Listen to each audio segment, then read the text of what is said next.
Welcome to the Middle Ground. I'm your host, joined by my co-host, Michigan Metal. Football is back! We got a big slate coming in for week one. We had week 0 this past weekend. A couple games out there, but hey, it's nice to see some college football back on the screen. Life is starting to feel a little bit better. The air outside is starting to be a little bit cooler in the mornings. And football is back. We got a huge slate this week for week one. We got number 1 Texas taking on number 3 Ohio State. Michigan has New Mexico visiting them. Number 9 LSU takes on number 4 Clemson. And then number 6 Notre Dame takes on Miami at Miami. And we're going to get into each one of those showdowns and talk about what it means for not only those games, but the rest of the season and how everything's going to shape up.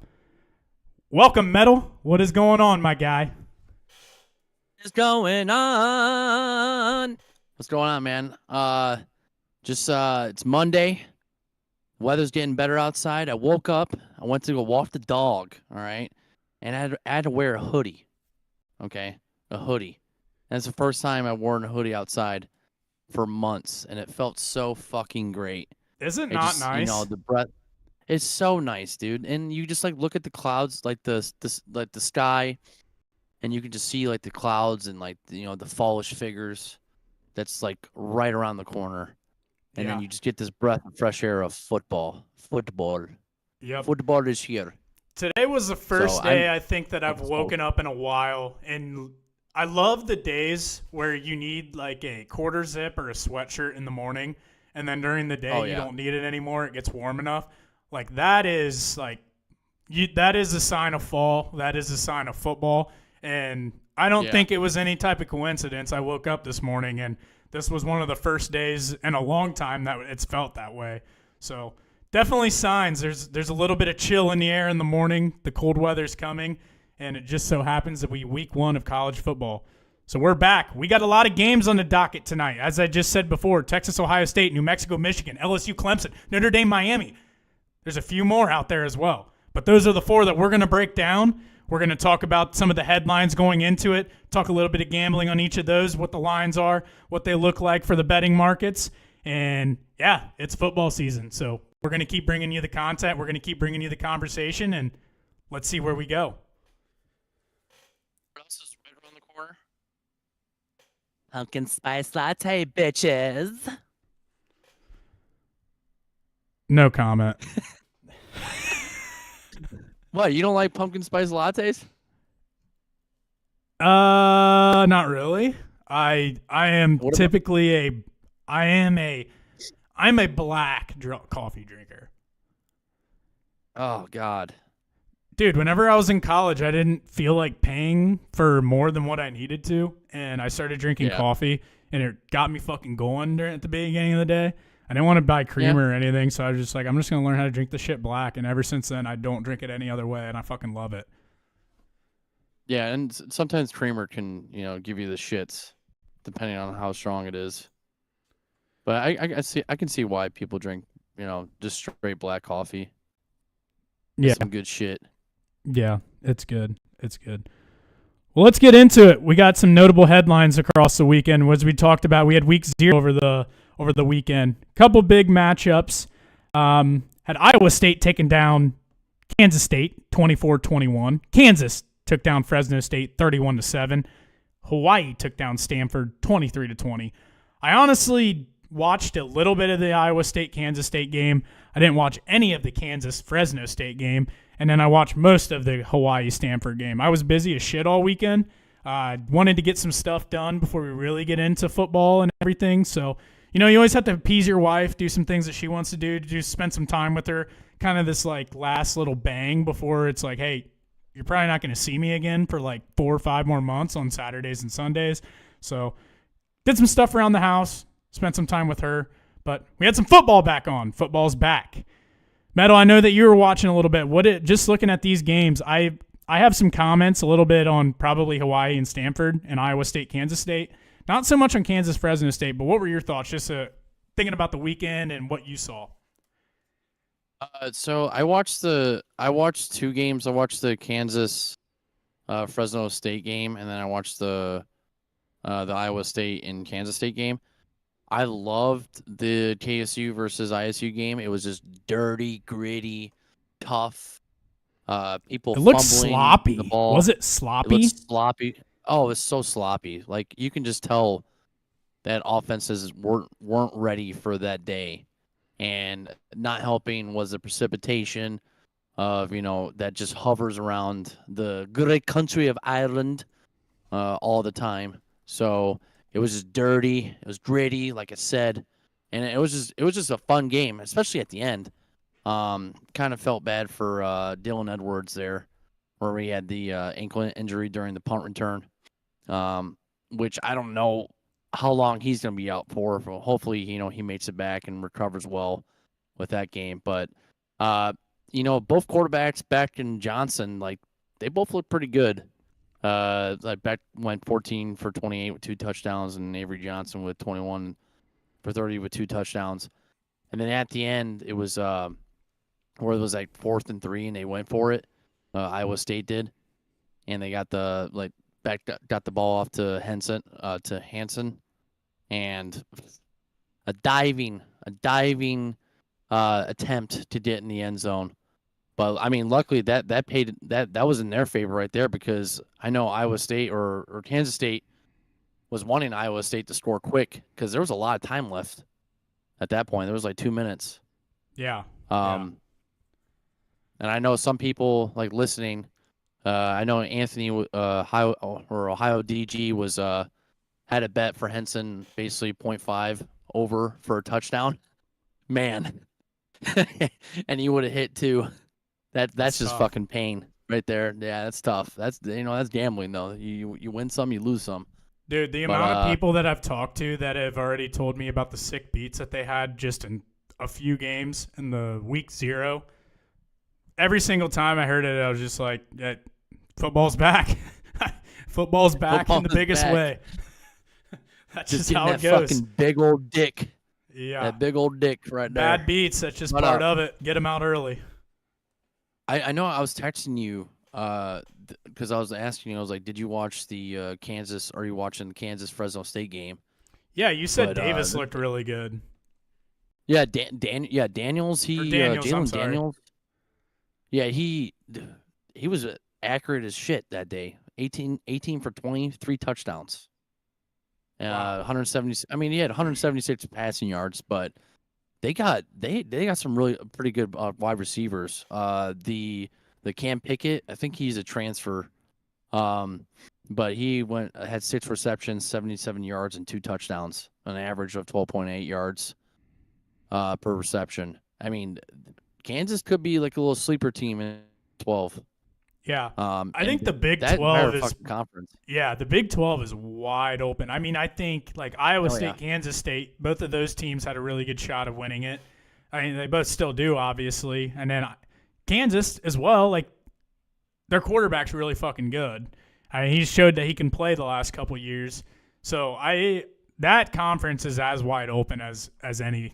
Like last year, Arizona State came out of it. I could see them coming out of it again.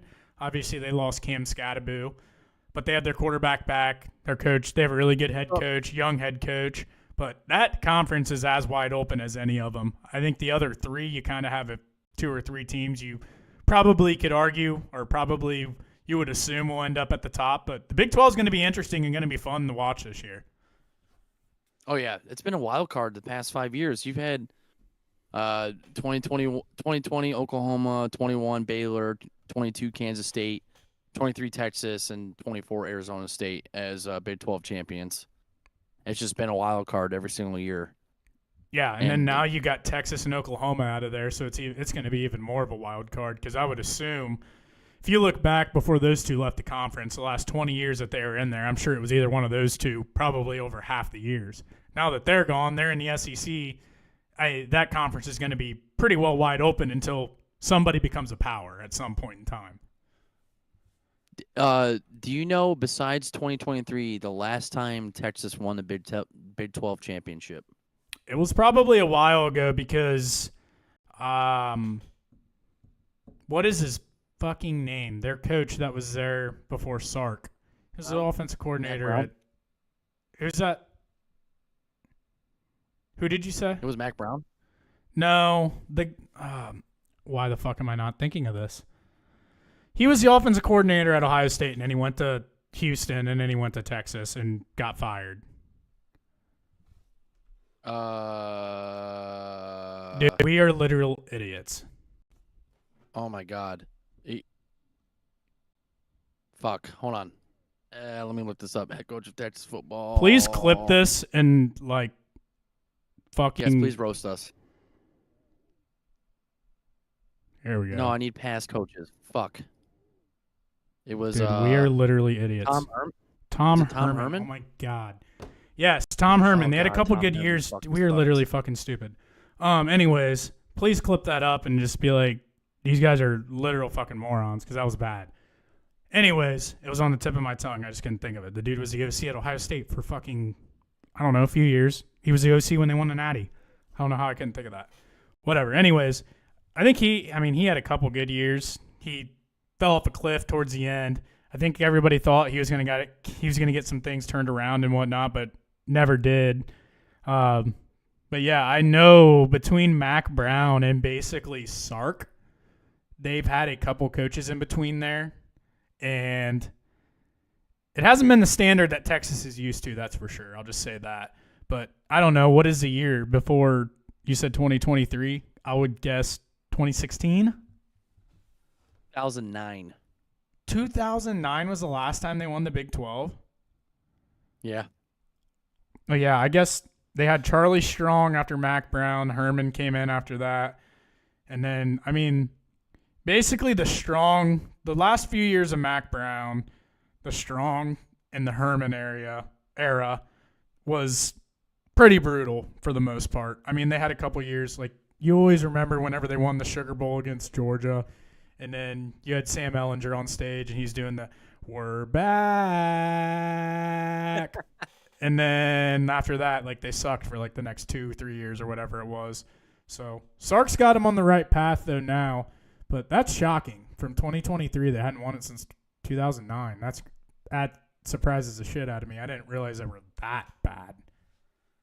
Yeah, I'm looking at this list, and Oklahoma won since Texas last before the 23. Oklahoma won 1, 2, 3, 4, 5, 6, 7, 8 times.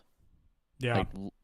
Bob Stoops, and I forgot how good Lincoln Riley was. Dude, yeah, he went on a run with Baker Mayfield, Kyler Murray, Jalen Hurts. Oh, yeah. I don't know if they won it with Caleb Williams, but he was obviously there for his freshman campaign, and they were really good. Yeah, they were good under Lincoln Riley. He had them in a really good place. And then they had Stoops there before, so they had two really good coaches. They've fallen off a little bit, but I think a little bit of that has to go to a lot stronger conference now, going to the SEC.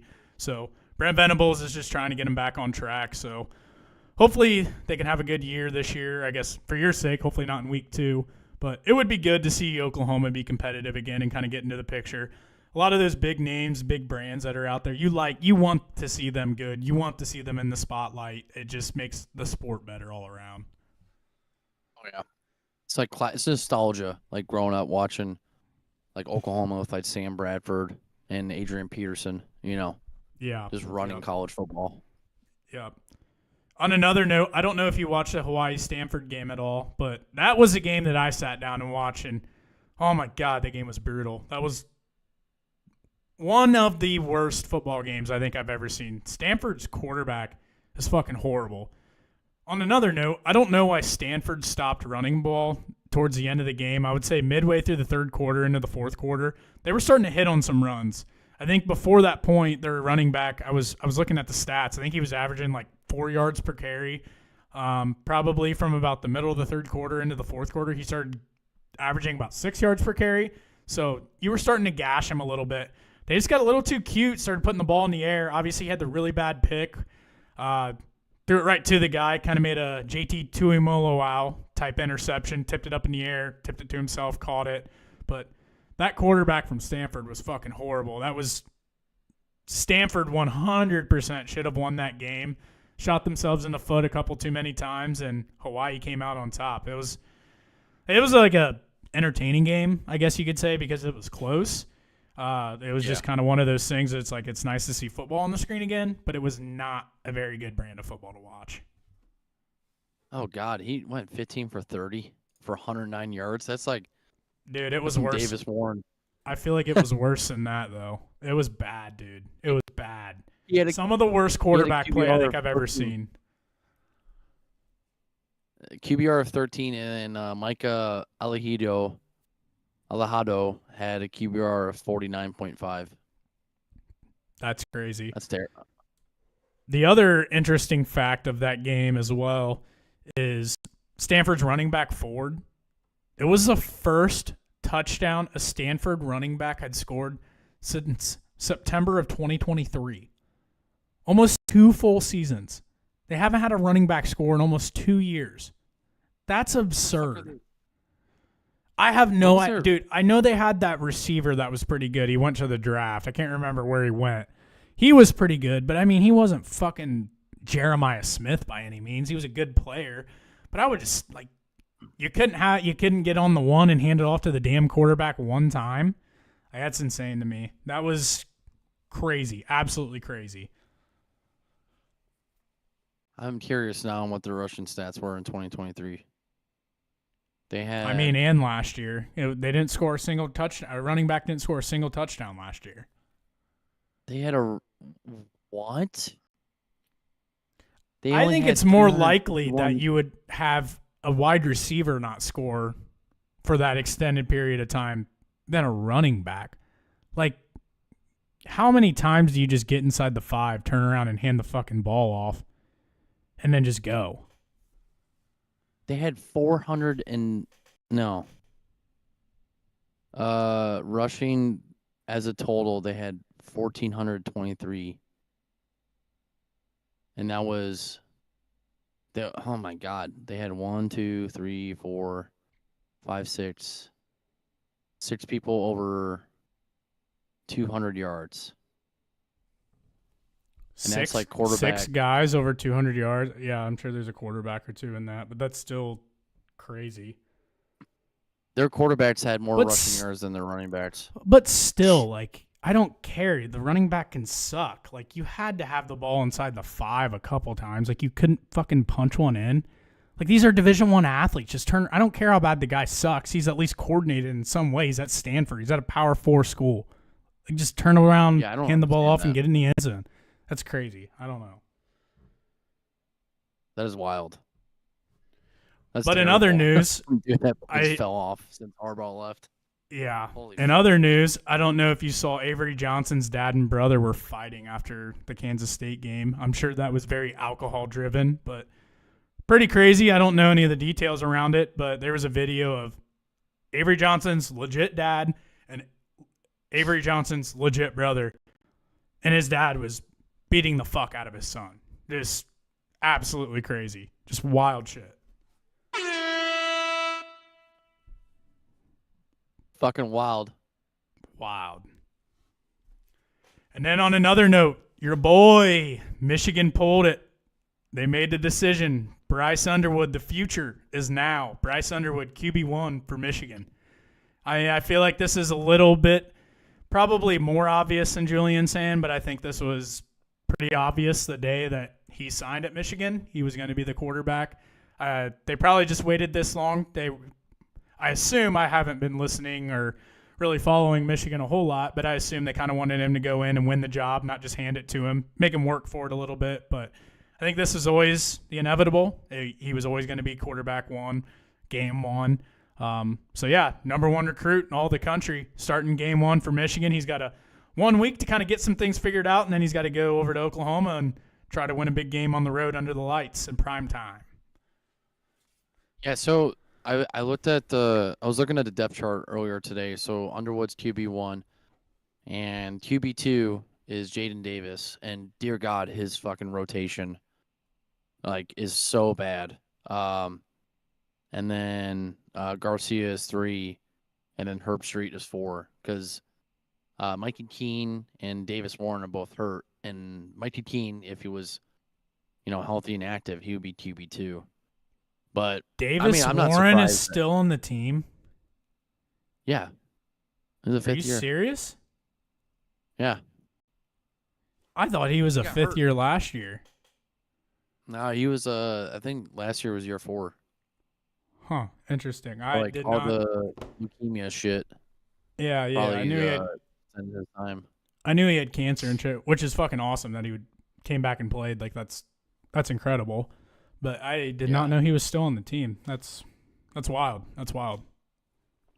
Yes. So I'm not really surprised that Bryce Underwood is starting over everyone else. I mean, No, not at all. if from what everyone is saying that he's the most talented prospect or like he's the most talented quarterback at University of Michigan or like the best like true freshman any of these scouts have seen. I mean, everybody wants to see Bryce Underwood play on Saturday. Yeah, Everybody wants to see him play. and you don't give the guy $12 million to sit on the bench. Fuck no. Like he was always Fuck going no. to start, and it's not just because of the money. Like obviously that plays a pretty big factor into it. But he was the number one recruit. Michigan's quarterback play was absolute dog shit last year.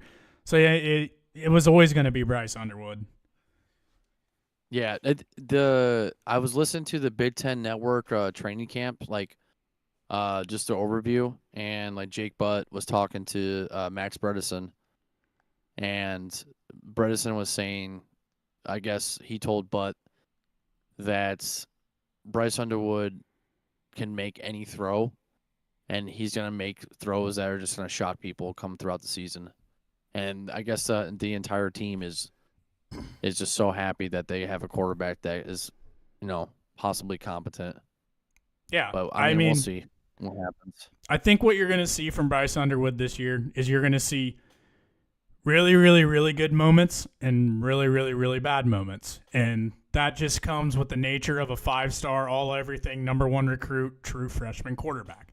You're going to see the reason why he was a number one recruit. You're going to see him make some plays that are just going to drop your jaw, both with his feet and with his arm. And then you're going to have some head scratching moments. You're going to have some freshman moments. That's just what comes whenever you have a true freshman quarterback out there. But we've talked about this before. Michigan has probably as friendly of an offense as it comes with just getting a quarterback up to speed, getting them familiar with the offense, getting them comfortable with the offense. Michigan is as easy of an offense for a quarterback to go into, learn how to operate in, and be successful in as anybody. They're not going to ask him, I don't think, to do a whole lot to start. I think as the year goes on, they're going to start to put more and more on his plate and ask him to do more things because why wouldn't you? You have a top-end talent, and that's just part of developing him. But I think he's going into a really good situation. He's not going to have to be asked to do a whole lot right away. And then it's just like a week-by-week basis. You just keep building, put more on his plate, and then by the end of his 3 years, I assume he'll leave after 3 years, you hope that you have a first-round draft pick, which is, I think, what everybody's anticipation is, and I would assume that's what Michigan fans' expectation is. Fucking big dude. Like especially like coming out of high school being the 5-star recruit that he is. Like he, from what like the scouts are saying of like from the fall camps, like he's incredibly athletic. Like he is evasive. He gets the ball down the field and like runs pretty fast as well, and just evading tackles. But I mean, I'm incredibly like excited just as a Michigan fan to see this on Saturday. And guess what? You know what, Divided? I'm going to the fucking game, so I'll be there, and I'm gonna see this shit happen live. And I hope I see some tutties from Bryce Underwood, either on his feet or through the air, or some like some running back, tutties from Haynes and Marshall. But I'm so excited to see what happens this Saturday. Like Hell yeah. I feel like this is kind of like the anticipation to like Christmas, not Crispin, Christmas. Like when you're a kid, you just wait for the days to go by until like that Christmas morning you're waking up and you're opening up gifts, and this is what this new season feels like right now. We're not gonna have fucking Davis Warren or Alex Orgy. Oh my! I don't know. I don't know if you saw the highlights of that, by the way, last week, with the UNLV versus was it Idaho? Who did they play? Idaho Idaho State, right? State. Yeah, like the first drive by UNLV, which is funny. Their colors are scarlet and gray. Uh, Orgy does a read option, takes the ball, and then he goes into the end zone and fucking fumbles into the end zone. And I was I like, did oh see god, that. You texted me about it, and then I saw the highlight on Twitter later. But that game was crazy because UNLV was 30.5 point favorites, and they won, I believe, but they only won by like a score, and it was like tight basically the whole way through, if I remember right. yeah. The first drive, the Idaho State drove the ball down the field, kicked a field goal, and then when they had that fumble, um, Idaho State did some basically Statue of Liberty, did the Philly special on them. That was crazy. And Yeah. you know who UNLV's head coach is? Is it Butch Jones? Dan Mullen. Dan Mullen? Yes, yes, yes. That's right. That's right. I knew it Yeah, was I knew it was a notable name. Dan Mullen. Yeah, that's Interesting. he's trying to resurrect his career. He did the whole TV bit for a little bit and trying to get back in the game and maybe get another big time job. But we'll see. We'll see. All right, let's get into our top games of the week. First, we're going to start off with number 1, Texas, the game of the week, taking on number 3, Ohio State in Columbus. Ohio State 2.5 point favorites, over under set at 47.5. Ohio State is minus 120 on the money line. Texas is plus 110 on the money line. Metal, just his first thoughts. What are you thinking going into this game? And then I'll kind of dive in a little bit. So going into this game, obviously we have a new starter for Ohio State. We have Julian Sane. Still have Jeremiah Smith out there in the perimeter, as well as Carnell Tate. Ednessen, am I saying that right? Ennis. I think so. Ennis. Yep. I know he played last year, but up and coming, possibly going to be one of the new star wide receivers for Ohio State. Then Matt Clare. Then you have Peoples and Donaldson, which I think Peoples is RB1. I could be wrong. Yep, you're right. But I think what Ohio State needs to do, especially in this environment, especially since Arch Manning's coming out there, played a couple games last year. They really just need to shut down the run game with Matt Patricia's defense, and kind of just like look at it in a sense that if the like Texas wide receivers like get out like in the zone and stuff, like Ohio State has the best, probably the best secondary safety in college football, and Caleb Downs needs to make some plays. And I think what's going to happen is I feel like this is going to be a defensive effort between Ohio State and Texas, to where I think it's going to be a really low-score game. And I know I wrote it on Twitter that I predicted Ohio State 27, Texas 24. But just kind of like thinking about this and going over like the analytics, I feel like it's going to be 17-14 Ohio State. And I feel like there's going to be a couple of big plays on offense with Peoples, and I feel like there's going to be a big play with Jeremiah Smith. And then like defensively, they need to like call some turnovers. Like Ohio State, Matt Patricia, they need to call some turnovers. Basically, put the pressure on Arch Manning, and since it's like this is going to be his first like real start against like a top 5 team, and they're not playing Mercer or Morehead State or whatever shitty school that he got starts against last year. This is going to be the first test for him as well. So I think it's going to be a close defensive effort for both teams. 17-14 Ohio State. Yeah, I mean, I'm right there with you on basically everything that you said. I think a really big part of this is, like you said, this is Arch Manning's first time playing a high-level team as well. Julian Sane obviously is seeing his first real time. Manning has had a little bit of playing time before, obviously against some less superior opponents. But I think it's going to come down to which quarterback can avoid like the back-breaking play, or which quarterback can avoid the back-breaking turnover. Because I do agree with you. I think that there's going to be some turnovers, most certainly, but just both defenses are insanely good. Like, you're probably looking at two of the top 10, top 20 defenses in all of college football this year. I would not be surprised if both of them are in the top 10 whenever it's all said and done at the end of the year. So when you have a new quarterback coming into a situation like that, they're going to make some mistakes. The defensive coordinators are going to do some things to try to confuse them.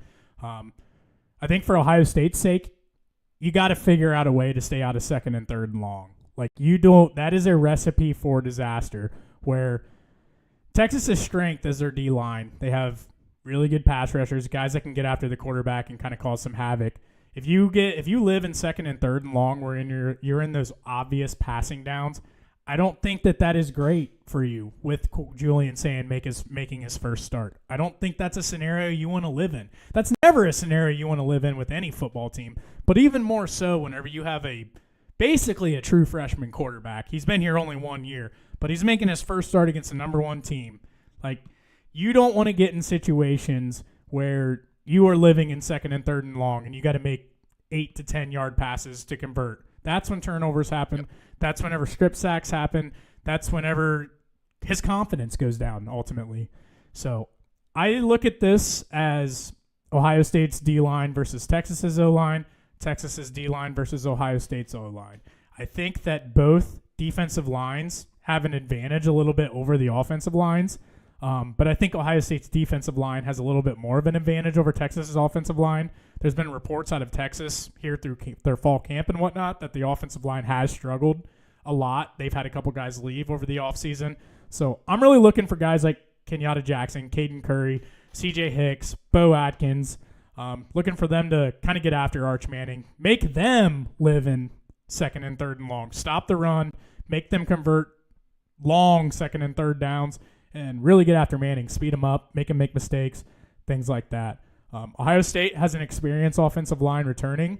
I think that they are a very good unit, but Texas's strength is their defensive line. So a team's strength ultimately is more times than not still going to overcome whatever the opposition is or whatever the unit is that they're going up against. So I still think that will be a struggle for Ohio State. They're going to have to stay ahead of the change, stay on schedule, and really work on protecting Julian, I think.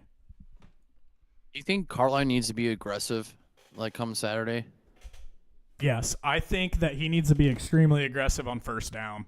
I think that he needs to get creative. It's basically exactly like the conversation that you and I have had about how Ohio State kind of changed their approach when it came to play calling when they were playing Oregon and Tennessee, where on first down it wasn't just turn around, hand the ball off, and it's obvious it's first down and we're going to run the ball. It was send guys in motion, get some play action, get some quick, easy passes out to the flat, find ways to get the talented guys the ball on the edge. Get him confidence early, kind of make it 50-50 on first down where you have Texas defensive players kind of guessing what's coming. Get some quick, easy throws, get him kind of settled in, and I think that that's the way that you're going to end up finding yourself in 2nd and 5, 3rd and 3. Just getting those simple throws, staying ahead of schedule, and really not putting him in any situation where he has to be Superman or convert a 3rd and 11. That's just a recipe for disaster for Ohio State, and that's a recipe for disaster for Texas. But I think that if you want to bet in this game, I would definitely take the first half under. I think that both teams are going to come out slow as fuck, and I see it being like 6-3 at halftime. Yeah, it could, like, we could see, like, maybe like a 10-10, like a tied, like basically like a tied game at halftime. I do agree, like, with, like, the recipe for disaster is Julian saying in a situation where it's like 2nd or 3rd and long or 2nd and long. Just because, like, when you throw an inexperienced quarterback in these situations, like, that stuff has developed like over time. Like how to basically like to read the defenses and like ensure like whatever like routes that are available at the time, like you can get to open receivers. And if Sayan's not comfortable at that position, then that's just going to be a problem at that point. Like if Ohio State can mix up the run game and pass game to where, like, what just happened? What you mean? Oh, it said nothing. Never mind. Something popped up on the screen. If Ohio State can mix up the run game and kind of like basically attack the edge, and to like hit the weaknesses of like Texas defense, I think they should be fine. Just kind of like use the run game to open up the pass game to where like they can get the ball down the field, to their star receivers, like Jeremiah Smith and Carnell Tate. Like Enesson, am I saying it? Enesson? Ennis. Ennis. If Innis. Innis.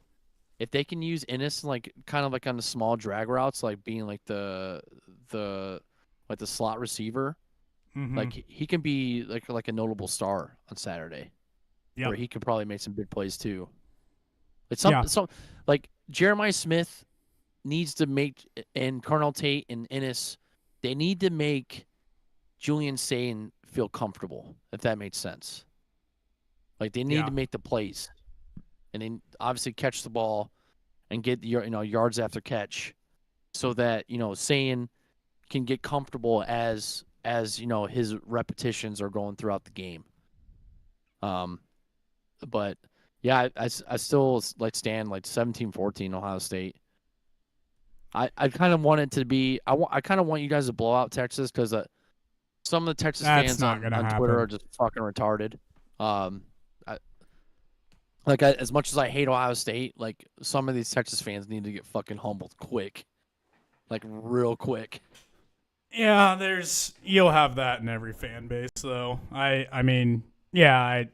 There's always dumb fucks in every fan base. Ohio State has theirs, Michigan has theirs, and Texas is gonna have theirs. It's kind of just what comes when you have a really big fan base like that.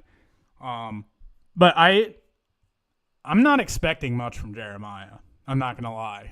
If you remember correctly, in that semifinal, Jeremiah did next to nothing. He had one catch for 3 yards last year.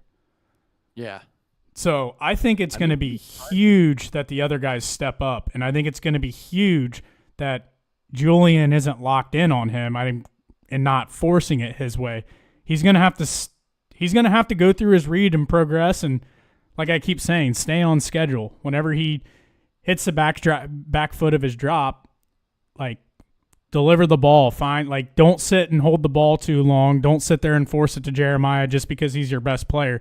You legit need to go through your reads and get the other guys involved because they're going to be blanketing Jeremiah again. So that means there's going to be opportunities elsewhere. They're probably going to have at least two guys shaded to his side of the field, I would say almost at all times, which leaves basically like 2/3 of the field where there's going to be open spots. So I think it's going to be crucial for him to basically just go through his reads and not force anything, and it's going to end up being these other guys I think that are going to have to step up and kind of benefit from everything. If they can kill him early, I think that you could see Jeremiah make some catches late, but I don't think you'll see Jeremiah do really much of anything in the first half.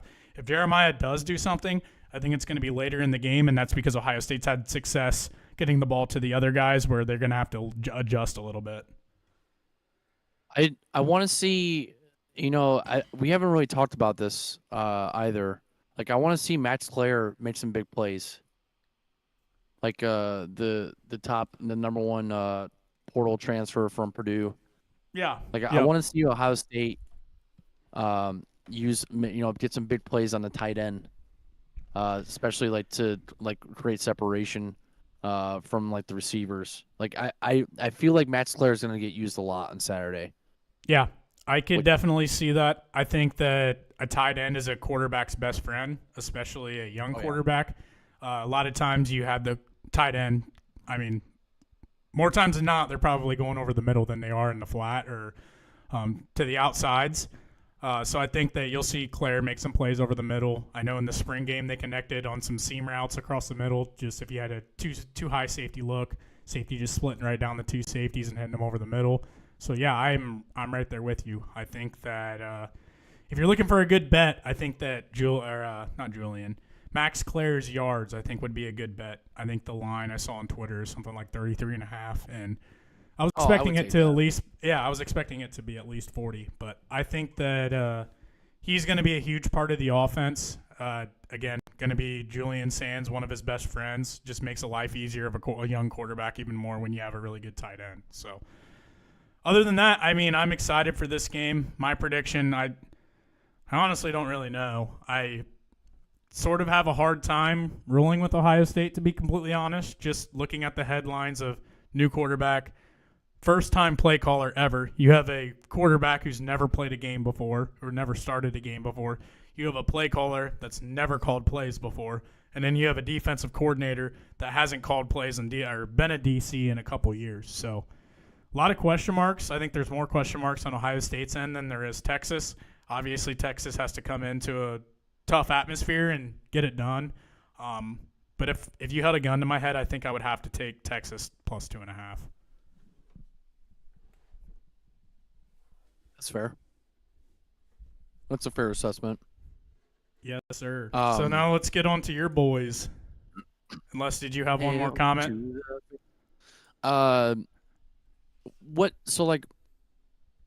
is the worst thing that, I mean, besides obviously getting blown out, like, in your perspective, like, what is something that you obviously, like, do not want to see come Saturday? Like, I don't want to see Julian Sand have his confidence shattered. I don't want to see him come out and throw a few interceptions. I don't want to see him have happy feet in the pocket, be forcing things. I don't want to see him be uncomfortable. I want to see him run the offense. It does not mean he needs to be Superman. I just want to see him run the offense, make the simple throws that he needs to make, and move the chains. I think that's all you want to see out of him. Move the chains, keep the offense on schedule, and lean on your defense. Don't avoid the big mistake. I think that's the biggest thing for me. Yeah, that's fair. Especially, like, you don't want that confidence destroyed, because that stuff follows you, like, throughout the season. And, like, Saturday is not the time to have your confidence absolutely just shambled and shattered in pieces. Right, because it'll probably take at least a few games to get it back. And then the next time he faces a top-end opponent, even if he does have his confidence back, he's still going to remember the last time he played a really good team.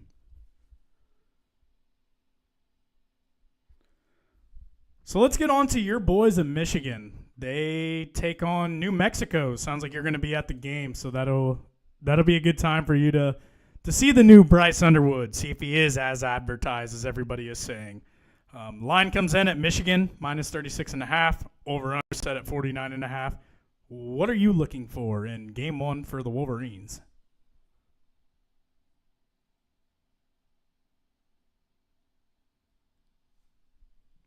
Metal?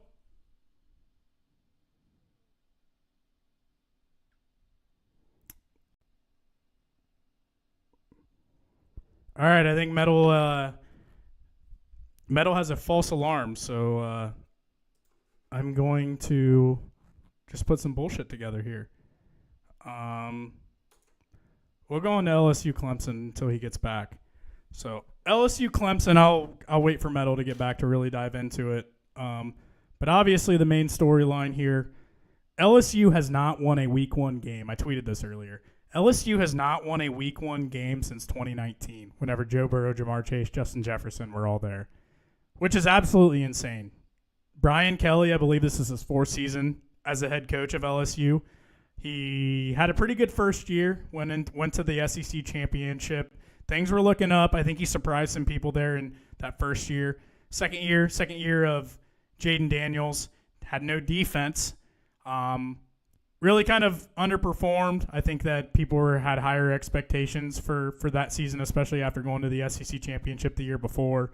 But other than that, I think that the biggest knock on LSU has always been defense. LSU brought in 18 transfers this year. They brought in 18 guys through the transfer portal. 10 of those guys that they brought in, the top 10 guys that they brought in, 7 of them were on the defense. So I think Brian Kelly kind of understands that he's a little bit on the hot seat here. I think that he understands that defense has ultimately been their biggest issue since his time it's been there. The offense has never really been an issue. They've always had a quarterback that can play, in Nussmeier and Daniels, obviously. They've always been able to put up points, but it's really been the defense that has kind of been the downfall or what's been really holding them back the past few years, which is kind of surprising because those teams that Brian Kelly had at Notre Dame, I feel like there's always one thing that you could always count on with that. They would always have a solid defense. So a little bit surprising, at least from Brian Kelly's standpoint, just of how the defense has looked.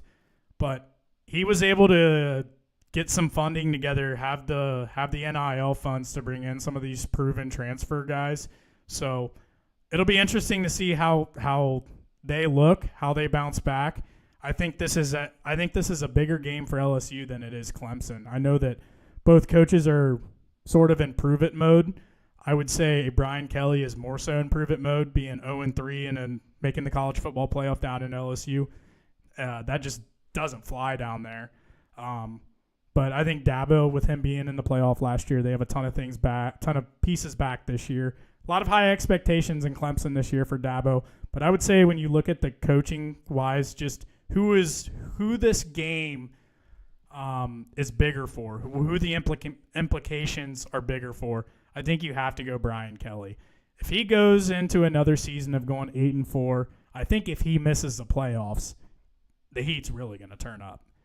If he goes 8-4, I think that there's a realistic expectation that he could be gone. I think that the people down in LSU he's kind of outwarmed his welcome a little bit. I think they're ready to see a little bit of a difference there, especially if he doesn't get things going. Obviously, he has Garrett Nussmeier back for a second year. LSU always has talent on offense, but I think if they can put the defense together, I think that they may have something here. We'll check on Metal, see what's going on with him. He's got a situation going on, so I'm just going to keep talking for the time being. Other than that, the next game that we have on the docket is Notre Dame and Miami. I think Notre Dame's going to win this game. I think Notre Dame's a far superior team. Notre Dame, I don't really understand the hate around Notre Dame. They return a lot of guys back, I think especially on defense. Obviously, they lost Howard Cross, good D tackle that's currently with the Bengals. They lost Benjamin Morrison, but even so, Benjamin Morrison, I don't think he played like the last half of the year. He didn't play in particular all throughout the playoffs and whatnot. But they have a ton back. Obviously, they named C.J. Carr as a starting quarterback this year. I think that there is a world where C.J. Carr could be an upgrade from Riley Leonard. Riley Leonard reminded me a lot of Will Howard, where you'll take that dude every day of the week in your locker room. He is as good of a leader as anybody that you're ever going to find in the sport. He's going to run the offense as good as anybody, and their run game was elite. Notre Dame had a fantastic run game with Riley Leonard, whether that was him keeping it, whether that was getting Jeremiah Love involved. But I think that there's a world where C.J. Carr can elevate Notre Dame's offense. I think adding a dimension of being able to throw the ball and really pressure teams downfield is going to massively benefit Notre Dame. It's going to massively benefit Jeremiah Love. I think that a lot of teams were able to kind of stack the box last year and dare Notre Dame to throw the ball over the top, dare Riley Leonard to beat him with his arm. Where this year, if you have a C.J. Carr, and again, we don't know what C.J. Carr is. Obviously, he was a highly rated recruit, came in, won the job. You expect the passing game to be better, just the talent that you heard of him coming out of high school, getting into college and whatnot. So you would expect the passing game to be a little bit better. They have a couple of receivers that are back that played pretty well last year. Grotehouse is the name of one. I can't remember the name of the other guy. But they got two receivers that are back last year. Had pretty good seasons, had pretty good national championships. Grotehouse did. But I think if you can get C.J. Carr to really elevate this passing game, I think what that's going to do is pull the defense out of the box. They have to go and then start guarding the pass game, and that's whenever you can start hitting on explosive runs with Jeremiah Love. The other side of this is I would argue Jeremiah Love is as good out of the backfield as he is just turning around and handing the ball off to him. I think he is a top 3 player in college football. I think Jeremiah Love deserves to have his name up there and the likes with Jeremiah Smith, with the likes of Caleb Downs in terms of just like studs in the game. I think Jeremiah Love is that good. I'm that high on Jeremiah Love. So if you have kind of the threat to be able to spread the ball out, get it to your receivers, get it to him out of the backfield, give it to him in the backfield, handing the ball off to him, I think you're not only going to see an elevated offense in terms of passing game, but I think you're going to also in turn see the run game be a little bit more effective. Maybe not effective in terms of like the yards that they're gaining, but I think you'll see a lot more explosive plays just because the defense always has to account for the passing ability. So I'm very high on Notre Dame this year. When it comes to Miami, I'm not exactly sure what they are. I don't know how much trust I have in Carson Beck. They lost some pieces to the draft last year. Obviously, Cam Ward's gone. Xavier Restrepo, one of their better receivers, is gone. So they've got a lot of shoes to fill. I think if you can get Carson Beck from 2 years ago at Georgia, you might have something down there in Miami. But we saw him last year. I mean, the guy was pretty shaky. You didn't really know what you were going to get from him.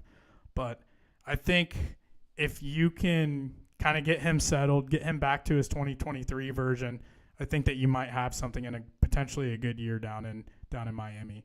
I do not think that they're going to win the ACC. I think that conference is going to belong to Clemson, but I think you could very well find them in the championship game. This being said, I think Notre Dame definitely wins this game. I think it could be close early, just with it obviously being a top 10 matchup. You're going on the road. That's always tough to go into somebody else's stadium and do it, whether it's a ranked team or not. Notre Dame -2.5. I would honestly, I'm taking Notre Dame. I like Notre Dame. You also have them at -130 on the money line. I think I would be comfortable even getting this line at -3.5, -4.5 for a little bit more juice on the odds. But I think there's definitely a world where you can see Notre Dame win this game by a touchdown. So should be a good game. A lot to talk about. Go from there. What's up, Metal? All right, I'm back. Sorry, I had a little quick emergency. I was like, oh shit. Yeah. Anyways, so no, you're good. We were talking about. I went through the LSU, Clemson, and Notre Dame Miami game like very, very, very briefly, but we can go back through them just to kind of fill the time. So for Michigan, New Mexico, so what I'm kind of expecting Saturday going into the game. Obviously Bryce Underwood making the throws that he needs to throw. Hopefully not too much is asked of him. I do want to see Donovan McCauley and Morgan also play pretty well. Goodwin and Simpson out there. I do want to see Klein as well, which is one of our tight ends. He's a senior this year. Hopefully the outside and also the tight ends help out Bryce Underwood, especially first game, night game. Not really playing anybody, we're just playing New Mexico, but I just want to see that confidence built up to where Bryce Underwood, get some reps and sets in there. See some different style of offense a little bit. Obviously, still establish the run game with Haynes and Marshall for the offensive side. Now for the defensive side, it's probably something I'm really excited about, especially with our D line out there with Benny Moore, Williams, Guy, and Pierce. I think Michigan's defensive line might be the deepest in the country, and they might shock a lot of people. And that's why I think their D line might be one of the top D line defensive linemen in just in the nation. I know losing Graham and Grant was just a huge loss, but I feel like Michigan is kind of reloading this year, and I think Wink Martindale knows what he's doing with those guys, and especially outside on the perimeter, with Barry and Metcalf, and also Hill. Which I'm also excited to see because last year during Ohio State and Alabama games, so those guys, they came up big, and especially against Indiana and Illinois, but we fucking lost those games. But excited to see Rod Moore come back. Hopefully, he stays healthy this year. The other Metcalf brother, I'm really excited to see him as well. And the freshman. The linebackers with Houseman, that guy is probably going to be one of the best linebackers in the country. So hopefully We see a lot of defensive stops, some turnovers come Saturday, and I'm just incredibly excited to see Michigan football come out there. What I don't want to see turnovers by Bryce Underwood. I don't want him to see him force passes that he in small tight windows that he probably couldn't make. I know I was reading a lot of reports that he was lacking the touch, and obviously, like throughout the season, you kind of just develop that. And it's something that JJ McCarthy was struggling with for the longest time too. Was like just getting the feel for the touch of the ball and just not overthrowing your receivers. I think Bryce Underwood probably has. Uh, he definitely has a better arm, I would say, than JJ as like in strength. I want to see the deep ball, but I don't want to see plays like I said earlier that are just forced into small tight windows where it just completely screws up his rotation, and then we're just causing turnover or we're giving the ball back to New Mexico at that point. It's a quick turnaround for Bryce, and it's not the same situation as Julian saying, because Julian's saying like you got to get up and fucking go, like you're getting thrown in the sharks, but you got one game, to figure these things out, build some confidence in yourself, and then come next week, we got Oklahoma in Norman, so that's going to be a hostile environment, and I just want to see, I want to see mistakes being made. Obviously, the small mistakes, some missed passes here and there. I just want to make sure that Bryce is, he's ready and he's competent, to run this Michigan offense, which I have full confidence that he can do it. So yeah, this is going to be really exciting. I can't wait for this shit to happen. Like Saturday, Yeah. it needs to happen tomorrow. Yeah. Yeah. Don't we all wish that? But no, I Yeah. I mean, this is a 36.5 point spread for a reason. Michigan's going to go in and kick the shit out of them. If I had to predict a final score, I would predict something like 38-3. If I had to throw money on this game, I think I would take the under. Just more so for the fact I think Michigan's going to put up a big number, but I think Michigan's defense is going to be really good, like it is every single year. I think it'll be a case where you could see Michigan get it right around 40, but I don't think I could see. I don't think New Mexico will get over 6 or 7 points. So if I was going to put a bet on this game, I would definitely think I would take the under. But no, I agree with you. I think that you want to get Bryce Underwood out there. You want to just see him run the offense. You want to see him make some throws. Keep things simple for him. I think that you just want to get him out there, get his first game under his belt. You want to see him make mistakes, kind of like you said. I mean, those are teachable moments. That's how you grow. That's how you learn from things. But again, you want to see those mistakes be very minimum. You don't want to see throwing a pick six, like throwing an interception, fumbling the ball, trying to do too much, things like that. But I think you do want to see some mistakes from him. Those are teaching moments, like I said. But there's not a whole lot to talk about here. This is going to be a blowout. But I think that it's fun as fuck you're going to see the number one recruit go out and make his first start. And I think it's all about getting his feet wet, keeping things simple, and really just seeing him grow from quarter one to quarter four. I think that there's a lot of growth that can happen in between there. And, yeah, he's got a week to kind of get the first game, get the rust off, and get it figured out and go into Oklahoma, trying to play some mistake-free football. I think, like, what is interesting about this is, JJ's first start as the first full-time game he started was in 2022 when him and Cade McNamara were having a QB battle. And Cade, I think he started game one. Cade started game one against Western Michigan, and then JJ started game two against Hawaii, and you can just see like JJ was going out there slinging and throwing the deep ball, and had like 3 touchdowns. To where like this is kind of like the same thing, like just a confidence booster game for Bryce Underwood, where like he can go out there, make minimal mistakes, but also get the ball in tight windows, and just make big plays. And I'm also excited to see like what Bryce Underwood can do with his feet as well, and which like I haven't really talked about that much, but like I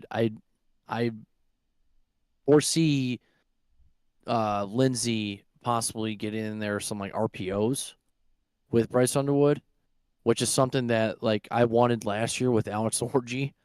But the guy couldn't fucking, hit the broadside of a barn at all. Yeah. And I Yeah. remember watching that Texas game, and he had like I think it was like a was it like a wheel route to the run to Donovan Edwards, and he just threw it right at his fucking feet. I was like, dude, we are fucked. But hopefully we don't see that this year with Bryce Underwood. Definitely some variation on the offense, to open up the run game and also the pass game, vice versa. So let's do it. Let's see it. Let's see it happen. Yeah. I think this is all about getting Bryce Underwood, getting him out there, getting his first game under his belt, and let's get on to Oklahoma. So, not a whole lot to talk about here. I think there will be more to talk about on Michigan front next week as we get there. All right, the big matchup Saturday night. You got number 9 Clemson visiting number 4, or number 9 LSU visiting number 4 Clemson. Whenever you were gone, Metal, I had talked about this is a massive game for Brian Kelly. I think, and when we talk about the headlines there, the first bullet point says, can LSU finally win a week 1 game? I knew that this was an issue for LSU. Today I actually went back and looked at when was the last time that LSU actually won a week 1 game, and it was 2019 LSU, the national championship team. So they haven't won a week 1 game in basically 5 seasons. So I think that this is obviously not the ideal matchup for them going on the road to Clemson to try to get this done. But I think the time is ticking for Brian Kelly. I think that LSU fans, he's kind of outwarmed his welcome. He hasn't really lived up to the expectations. He had a really good first year where they went to the SEC championship. Then a couple years after that, second year, Jaden Daniels, he had a Heisman Trophy winner, and you couldn't even get in the playoffs. Your defense was dog shit.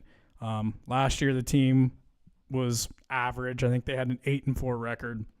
But the thing I noted whenever you were gone is they've had issues on defense. And LSU actually had the number 1 transfer portal class of any team in college football. They brought in 18 transfers. And of their top 10 transfers, 7 guys were on defense. So I think that was a point of emphasis for Brian Kelly was, for one, to raise some funds for the NIL to go out and get some of these proven players that were out there on the market. But I think that there was an even more focus on bringing in defensive guys and really trying to revamp this defense because the offense has always been there. I mean, they've always had talent, whether it's Brian Thomas Jr., Malik Neighbors. Jaden Daniels, Garrett Nussmeier is obviously pretty good as well. They've had talent on the offensive side of the ball. I think it's really been their defense that has kind of held them back to this point. Yeah, I think with LSU, they got Garrett Nussmeier. Where last year, he was slinging the ball, had over 4,000 yards, and 4,000 yards in passing, and then I think his completion percentage was in the mid 60s. I mean, this guy can play. You can see out there, he's a competent QB, but when you got, you have a strong quarterback and you have a weak defense, that's just a recipe for disaster at that point. You're kind of just set up for failure. It's a race to 40 every week, basically. Yeah, pretty much. And then I totally agree with your statement on having Jaden Daniels, and he was a Heisman winner and possibly the best quarterback coming out of that draft class in 2024. And you just completely fumble that to where you can't even make the college football playoffs. Yeah, I think this year definitely in this game, Brian Kelly is definitely on the hot seat at this point. I mean, if you lose this game, which I predict, I think LSU is going to lose this game. I agree. Cade Klubnik is a really good quarterback. They also have strong and experienced defensive tackles, and I also think Clemson might have the best wide receiver room in college football. They got some kids out there that can just ball, and if Brian Kelly loses this game, there's going to be some mountains being shambled in Baton Rouge at this point. You can't just continue to keep losing your first game. Playing these tough Power 5 football teams, and you're just getting absolutely destroyed. Like last year, losing to Lincoln Riley's USC the first game, which And like, that was a lot of bad people- USC team too. Oh yeah, everyone thought like Moss was going to be like a great quarterback that year, and he just ended up being shit. So yeah, you definitely have to go out there and win this game. I mean, that's the obvious at this point, but I don't think LSU has the defensive weapons this year to stop Clemson's Dabo Swinney's powerhouse offense this year. To which my prediction for the entire year, I think Clemson's going to the national championship. So I can definitely see that. Yeah, so I think that I this. Go ahead. So I think for the score of this game, I think it's going to be 31-17 Clemson. Oh boy, you better outline that -4.5 then. You better make that 10.5 so you can get some extra juice on that. Get some better odds there, Metal. But no, I think this is as big of a playoff implication for Clemson whenever you look from their side of the coin for this. So Clemson, this is probably Clemson's toughest game of the year. So if you drop this game and then potentially drop another one along the way and you're sitting there at 10-2, you kind of give the committee a reason to leave you out in a way. Or you might, I think at 10-2, you're probably going to be in. But if you go 10-2, losing this game and then lose another one in the ACC against a weak ACC, you know damn well that the talk's going to be, if there's any kind of fringe SEC team there, they're going to be pounding the table that the SEC team gets in over Clemson because Clemson lost to LSU. They played in a weak ACC, yada, yada, yada. So I think this is huge for Clemson's playoff implications. Not maybe as much as like getting in, but maybe avoiding like a 12 seed or 11 seed and having to go play potentially the 1 seed in the second round. So I think if you win this game, you probably set yourself up to probably find yourself in the top 6 seeds, I think, which is where you would rather be versus being in the back 6 seeds. So I think from that standpoint, Clemson needs to win it just to kind of silence the haters or not allow people to have a reason to kind of shit on them or to punish them later in the year. This is also like a kind of like a redemption year for Dabo Swinney as well. Like last year, Clemson played Georgia and just got absolutely smacked. I think it was like 31-3. I could be wrong on that, but I know Georgia was like just winning by I think 3 touchdowns. So I mean, this could be a year for like Clemson to like Dabo and Clemson to say something that like they belong in the CFP again, and also they're going to be the national championship run team. Yeah, I think this is an opportunity for Dabo Swinney to say, look, college football is changing. I haven't really bought into the portal and kind of the way that the sport is changing. He's been vocal ever since how the landscape of college football has changed. He's been pretty vocal about how he doesn't agree with it, how he doesn't entertain the transfer portal, how whenever his recruits commit to Clemson, they are by no means allowed to go out and still talk to other schools, like other colleges allow their recruits to do, still talk to other schools even when they are committed. But I think this is a prove-it year for Dabo, just like, hey, I am one of the best coaches in college football. I found a way to win 2 national championships up to this point. I'm still going to show you guys that I know how to win in this modern era of college football with the transfer portal, my way of doing it. So I think if Dabo can win it this year, I think that he is definitely cemented up there and one of the best college football coaches of all time. I mean, you have a guy that wins 3 national championships. I mean, he has to be. I'm not saying he's like top 2, not top 5 or anything like that. But I think when you look back in history books, Dabo Swinney definitely needs talked about at this point. From a final score perspective here, I think I would take Clemson 31, LSU 23. Any last remarks on LSU Clemson, Metal? Nope. Got nothing. All right. And then the nightcap on Sunday night, the day before Labor Day. Be sure to get your boozing in. And while we're here, let's thank our sponsor. This episode is brought to you by Draft Top. Let me get my ad read pulled up here. My computer's loading. I apologize, folks. This episode is brought to you by Draft Top, the ultimate tool for beer lovers. If you're tired of drinking out of cans and want to actually taste your drink the way it was meant to be enjoyed, Draft Top is your answer. It's a bar tool that removes the top of your can, turning it into a smooth, open cup. That means better aroma, better flavor, and no more drinking through that tiny opening. Perfect for tailgates, watch parties, or just cracking one open while you watch the Reds make a playoff push. Or stress you out. It kind of goes day to day at this point. Go to drafttop.com and use promo code DIVIDED or METAL for 10% off your order. That's drafttop.com. Cut the top. Enjoy the drop. I'm telling you guys, this thing is absolutely awesome. Whenever I drink normal beer cans, I literally just open up the can and I kind of do a little thing where I like slit the opening a little bit so that the flow is a little bit better. Just because I can't stand it's just not like a smooth flow of a beer whenever you just open up the can and just drink it like how it normally is. So like this thing literally just takes off the rim of the can and you're essentially just drinking it like a draft, which hence the name, Draft Top. Take the top off and you basically got a draft. So pretty cool tool. I think there's something like, 15, 20, 25 bucks, something in that neighborhood. So use our promo code DIVIDED or METAL, get 10% off. Pretty cool tool. You'll go to a party with them and have a lot of people intrigued and want to use them. So be that guy at the party. But let's get back to it. Change. It's a lifestyle change. It'll make you feel something. Yeah. So the nightcap on Sunday night, and as I was saying, open up a beer. You don't have to work on Monday. Monday is Labor Day. Enjoy it. Make it your day. But aside from that, you got number 6 Notre Dame traveling to number 10 Miami. Headlines in this game is, how far along is Carson Beck? We saw him struggle a little bit last year at Georgia. He had a good year 2 years ago. What's he going to look like in this offense? We saw Cam Ward have a lot of success last year. Carson Beck struggled last year. You got to be completely honest.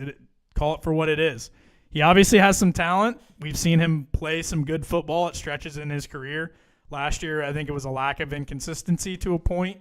So we'll see where he's at and how he's fitting into this offense. CJ Carr making his first career start for Notre Dame. I talked a little bit about what I think he opens up for Notre Dame's offense while Metal was gone. I think there's a world where Notre Dame's offense could be improved with CJ Carr under center rather than Riley Leonard. So we'll see how he's kind of in the same situation as Julian Sand. Same age guys making their first career start. The only difference is CJ Carr is going on the road to do it. Julian Sand's got a home game. One's facing the number 10 team, the other's facing the number 1 team. And then lastly, how does Notre Dame get Jeremiah Love involved? I got a little bit into this as well. Notre Dame favored by -2.5. Over-under set at 49.5. Notre Dame money line is set at -130. Miami is +118. What we got, Meta? What you thinking? So I think what's going to be helping out Carson Beck this year is having probably one of the best wide receivers out there. Having Xavier Restrepo. I think he's going to be a key asset for kind of just getting big plays out there for Carson Beck. And then also like Miami's offensive line, which right now they have like a couple of transfers, especially like a TCU transfer with James Brockermeyer, and then right guard Anders Cooper, and then Matthew McFoy. So Miami could possibly have like one of the best offensive lines in the country. I don't think Miami is going to be able to hold down Jeremiah Love. And I think CJ Carr is also going to go out there and sling the ball. Definitely a lot better than what Riley Leonard did last year. To which I think we're going to see a difference in Marcus Freeman's offense with Notre Dame than last year, just because Riley Leonard, I mean, he wasn't a bad passer, but he just wasn't consistent. And when you look at Riley Leonard, he's kind of like the Tim Tebow, to where he's going to bulldoze through the line of scrimmage, and he's going to get you the rushing yards that you're going to get, and he's going to get you that first down if you need to do like a QB draw or like a QB option read or anything like that, right? You're going to see some differences to where I feel like CJ Carr is definitely going to be a more competent passer, and to where like the ball is going to get more down the seams than last year. So I think this game, it's going to be 21 Notre Dame, and then we're going to have 14 Miami. 21-14. But yeah, I think that Carson Beck is a massive question mark, like we said, for Miami. While you were gone, I basically said the same thing about CJ Carr. I think that he adds a different dimension that Riley Leonard didn't have. Riley Leonard is a lot like Will Howard. I think he provides a lot from the leadership standpoint. He helped out a lot, or brought a lot to the run game for Notre Dame last year, but I think it allowed defenses to kind of fill the box because there wasn't necessarily a threat of a throw game. He can throw the ball, but not to the capability where defenses really feared it, really respected it in a sense. So I think CJ Carr will bring an element where you have a little bit more arm talent there. You got to get him settled in, obviously. Like, he's going on the road facing a top 10 team at night in prime time. Like, that is a tough situation for any first year quarterback making his first start. So I think you got to get him comfortable. But I think if you can get him comfortable, that's just going to add a different dimension to Notre Dame's offense. And then again, whenever you were gone, Metal, I talked a little bit about, I think having Jeremiah Love, the ability to get him the ball out of the backfield through the air and then also be able to turn around and hand the ball off to him. I think CJ Carr is a huge X factor to this offense, not only for what the whole offense looks like, but I think for Jeremiah Love as well. I think having a guy that can throw the ball not only will only help the run game where guys aren't able or teams aren't able just to fill the box against you, but even whenever you do pass, you got a guy that can get creative in the passing game and get the ball to Jeremiah Love. I think whenever you were gone, I said that I think Jeremiah Love is a top 3 player in college football. I think he's right up there with Jeremiah Smith and Caleb Downs. I don't think people talk about him enough. Obviously, he gets some attention and whatnot, but I think that he is a guy that is as talented and as versatile as any player at any position in all of college football. I'm extremely high on Jeremiah Love. I think he's an absolute fucking stud.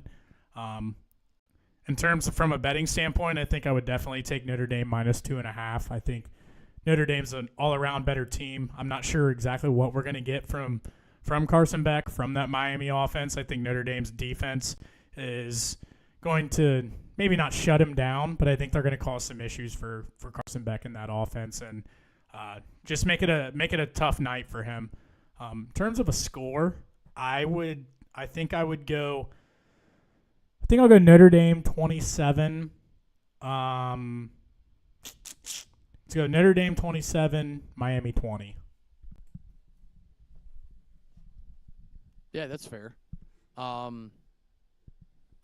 Yeah. That's it. That's pretty much it. Yeah, I know at this point in the season we don't really know a whole lot about some of these teams other than like, hey, this team has Carson Beck. This guy has CJ Carr as a quarterback. So as you get in further into the season and see some of these teams play, you're going to kind of start to learn who people are, who are maybe some diamonds in the rough or some guys that are kind of flying under the radar at this point that we're going to learn about as the year goes on. Right now, it's basically the headlines you've heard about all offseason. It's just a matter of fact that they're actually going to suit up. They're actually going to go between the lines and they're going to play the fucking thing finally. So I'm sure there'll be more storylines, more topics, and things like that to talk about as we go on. Ryan Daysburner coming in with the comment said he's taking Notre Dame 38, Miami 17. I would not be surprised by that. I think Notre Dame's really fucking good. I think they deserve more respect around the college football world. I don't really understand all the hate that they're receiving at this point in time. I think that by the end of the year, you're going to see them be a top 5 team in college football. I think at the conclusion of the season, you'll definitely see them up there with the likes of some of the top teams in all of college football, and I think that you're going to see them right back in the mix to make a run in the playoffs. So I am very, very, very high on Notre Dame this year. I think they're going to be a really good team. All right, on a final note, Metal, let's talk about one thing that we want to see from both Ohio State and Michigan this weekend. And I'm not saying don't pick the obvious. Don't say, I want to see how Bryce Underwood looks. Like, obviously. I want you to kind of pick a topic that maybe not everybody is thinking about, or maybe hasn't really been talked about up until this point. Do you have anything for Michigan? I want to see Donovan McCulley be the playmaker receiver that we haven't seen in a very long time. Kind of like a Nico Collins, Braylon Edwards, Roy Roundtree, Jeremy Gallen type receiver out there just making big plays and helping out Bryce Underwood. And I think on a second note to that, I think that helps this year's team. But if you can have a wide receiver that goes into Michigan's system and plays really well, in particular with Bryce Underwood, who's going to be here for a couple more years, I think that only helps Michigan's recruiting in terms of getting wide receiver talent to Ann Arbor in the future. I think if they can just put the product on the field and show these high school kids that, hey, we had a guy that came here and did it, I think they're going to see some more talent start to flow into Michigan. Yeah, I know like for the 26 class, like they got like Zion Robinson and a couple other 4-stars that they picked up for the 26 class, and then obviously like losing Calvin Russell, but nobody has signed yet, so it's just basically just verbal commits at this point. So maybe we'll see some more flips or more commitments during the season, and hopefully these high school wide receivers see like how possibly talented Bryce Underwood is, especially as a leader, a quarterback, and a passer. That we get some big guys out there, some Chris Henry Juniors or some Jeremiah Smiths. Hey, let us keep those. So what about you? What is it that you're looking for in week 1 for Ohio State?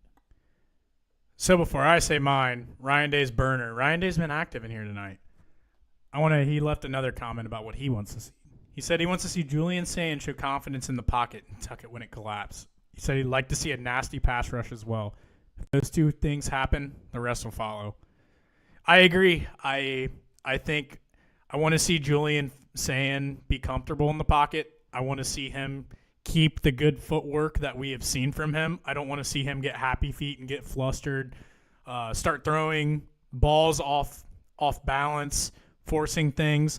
I would like to see him remain calm, remain comfortable, stay with his footwork, stay on time, deliver the ball, and just really do the things that he needs to do to be successful. So I'm right there with you. I think Ohio State's pass rush does have the advantage against Texas's offensive line. I know that people say, well, they lost JTT, they lost Jack Sawyer. And it's like, yeah, but they have Kenyatta Jackson. They have Caden Curry. Like, these guys played hundreds of 200, 300, 400 snaps last year. Like, it's not like these guys are stepping up playing their first college ball for the first time. We've seen these guys in Buckeye uniforms for 2 or 3 years at this point. We've seen them make plays. It was just an unfortunate event that they were behind 2 guys that were really good ahead of them. But now it's their time. That's kind of how Ohio State is. They reload. Once guys leave, the next talented guys step up, and I don't think that I'm not worried about Caden Curry or Kenyatta Jackson in terms of getting pressure. So I agree with you there. For me, the one thing that I am looking for, I want to see Ohio State's offensive line live up to the hype that we've heard of all offseason. They have had comments made that this is maybe the deepest offensive line room that Ohio State's had in years. They've got supposedly 6, 7, potentially 8 proven guys, which I agree with. We've seen those 6, 7, 8 guys play last year. We've seen them play meaningful football in an Ohio State uniform before. Obviously, they got a couple transfers at tackle that they brought in that are also going to provide to the team and really help them out. But I've heard the talk all offseason. I've heard it. I want to see it. You're going up against a really good defensive line. I know that it's not going to be easy. I know that they're probably going to make some sacks. But I want to see them be dominant. I want to see them protect and really give Julian Sand some time to deliver the ball And then I want to see them in the run game. I want to see them get upfield.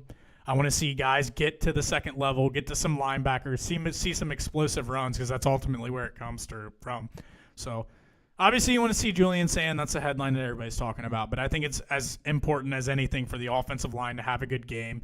And I think that goes a really long way in building Julian Sand's confidence, whether that's in the run game or the pass game.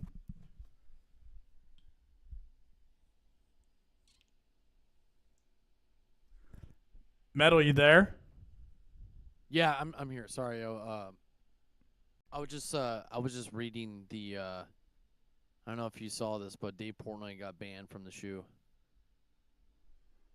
What? So he won't be there. Yeah, they just Ohio State has banned Dave Portnoy from the horseshoe for his inaugural appearance on Fox's Big Noon Kickoff. So he just got When banned. did this come out? Like now? 58 minutes ago. Interesting. What did he do? I just don't think they want someone as loud as Him Dave being Portnoy annoying as panel. fuck in there? Yeah, I don't get it. I mean, I don't see why he would be banned. Yeah. I mean, whatever. Funny as fuck though. This is, I was going to say, is this some bullshit on 3 account? No, that's actually true. Well, I guess Dave Portnoy, I mean, he can do the show though, right? Like, he's not in the shoe. He's just outside of it. Well, I think they, like, during, before, like, the kickoff and stuff, and then during halftime, they're in the shoe. So, like, he might be able to do the show outside of the shoe, but, like, when they go in the stadium and before, like, kickoff starts, he probably won't be able to be in, like, allowed in. What if this is a way to get people to watch Big Noon Kickoff? To get more attention around the game. That's a good point.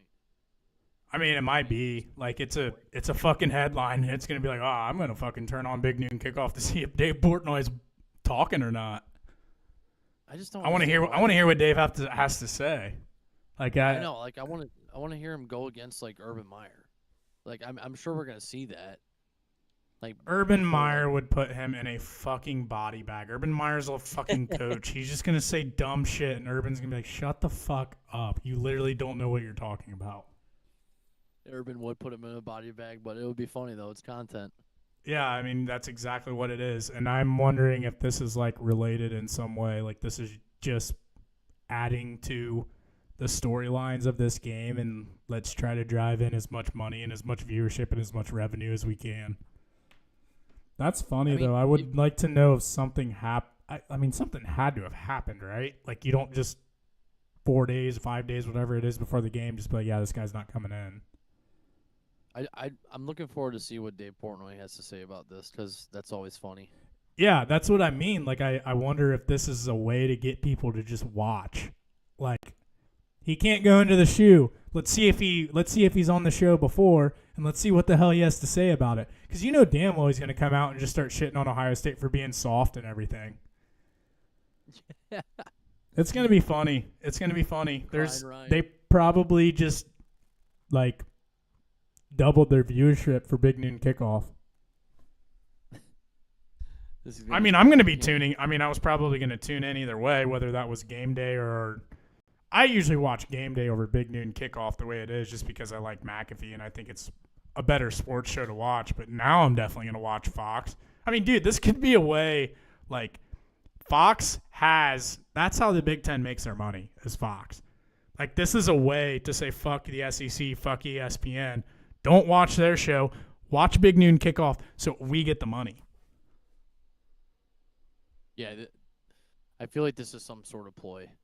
Like to bring viewership, like I don't get it. Like, why would you do unless he did something, which I guess I kind of get in that sense. But if he didn't do something, why are you saying he can't go in?